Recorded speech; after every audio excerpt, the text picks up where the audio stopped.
او 20 ورځې خو د هغه په اوبو کې وشوې، اوس به څو ورځې بعد را پیدا کېږي. هسې سوچ کوئ مړه په دغه ډیډ باډۍ باندې به بیا د چاړه راغونډ شي. وایي ظلم کوه د خپل ظالم سوچ په رګونو باندې، نو نالت دی قسم دی ستا سوچونو باندې. سبزلي خپل ملګري چې د هغه سره به شپه ورځ ګرځېدو، خپل رشته دار هغه په چاکو باندې ووخو او د هغه ډیډ باډي اباسین ته وغورځوله. اباسین حوالې سره هغه ټپیزه هم مشهوره ده که نه. د اباسین چپې مې وړي نه د کاکا زویه تربوره لاس دې رانه کو.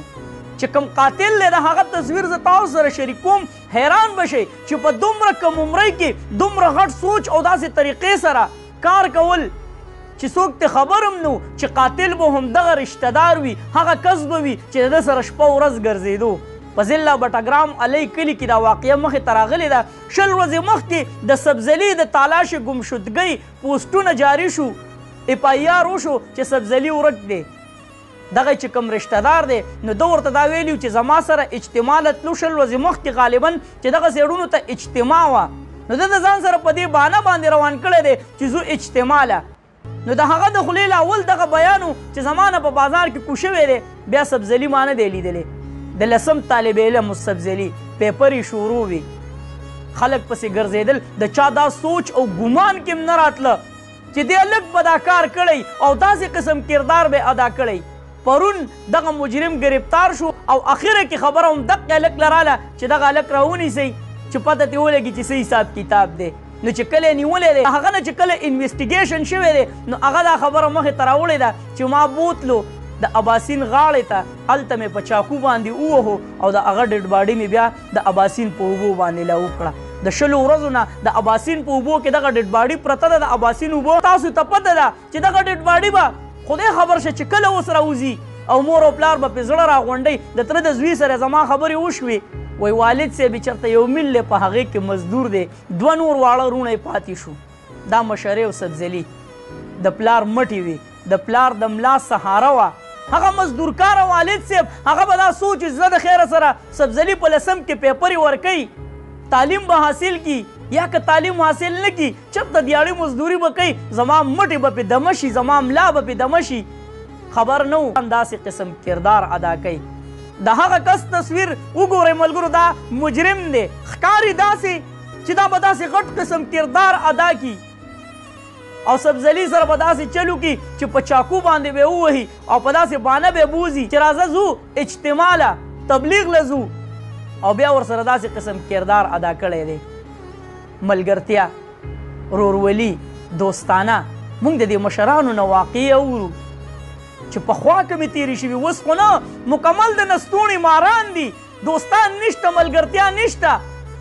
زه درته مینت کوم چې د خپلو بچو ډېر غټ خیال ساتئ چې کله هم درته ووایي چې دا زما ملګری دی، وی نه منم ملګرتیا، نه منم رورولي، چې دا زما رور دی. سکه د ابۍ د بچو واقعې موږ وکتې چې خپل د ابۍ بچي سره داسې قسم کردار ادا کړي چې هغه د کتلو نه وي. د سبزلي او د دې قاتل و ډېره ښه دوستانه وه، ډېره ښه ملګرتیا یې وه، د یو بل نه به نه بیلېدل. داسې سم قسم کردار به سبزلي نه شوی و چې تا په داسې قسم مرګ باندې وجو. هغه تره زوی ما ته وایي نوید بی اوس هم چې کوم غوطه خواره دي، د اوبو لامبوزن دي، ټیم ته مویرنګ کړی دی، خو باران وریږي، اوس به په دغه ډیډ باډۍ پسې څو ورځې ګرځي. نو څومره ظلم دې وکړو، څومره بربریت دې وکړو. هغه مور او هغه پلار به اوس په دې باندې شکر وباسي چې یا الله زموږ د دې بچي دا ډیډ باډي را پیدا کړي چې موږ پیړه راغونډ کړو. او 20 ورځې خو د هغه په اوبو کې وشوې، اوس به څو ورځې بعد را پیدا کېږي. هسې سوچ کوئ مړه په دغه ډیډ باډۍ باندې به بیا د چاړه راغونډ شي، مور او پلار به پیړه راغونډ شي، مور او پلار به په ځان پسې راجوخ کړي. سوال نه پیدا کېږي. یو دی د پلار ملا ماته کړه، بل هغه ډیډ باډي چې په هغې باندې اوس مور او پلار زړه هم نشي راغونډولی، ځان ته هم رانږدې کولی. دا په کوم طرف باندې روان دي، دا کوم کردار مونږ ادا کوو. په ضلع بټګرام کې دا 2مه واقعه شوه. دې سیټ کې تاسو ته تصویر ښکاري. د دې هلک حوالې څخه خو دا ویلی کېږي چې د ځان پانسي کړی دی، خو ما ته ډېرو کسانو ویل نه نوید بی دا چا پانسي کړی دی، ځکه دا هلک روغ موټ و، دماغ یې ښه ټیک ټاک و. د کور مسلې خو ویلی کېږي چې یاره د کور د مسلو د وجې ځان پانسي کړی دی، خو اوس الله جل شانهو به ترې خبر وي.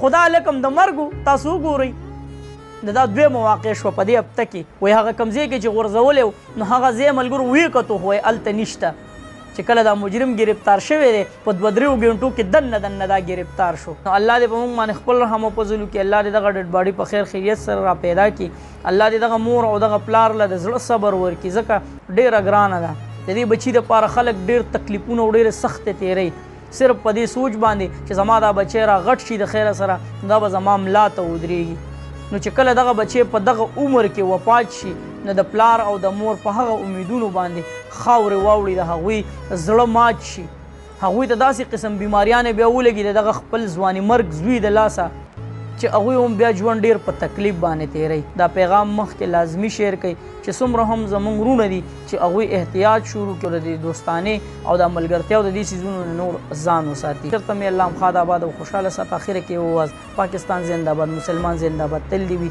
آباد دې وي زموږ وطن پاکستان دې وي مسلمان دې وي الله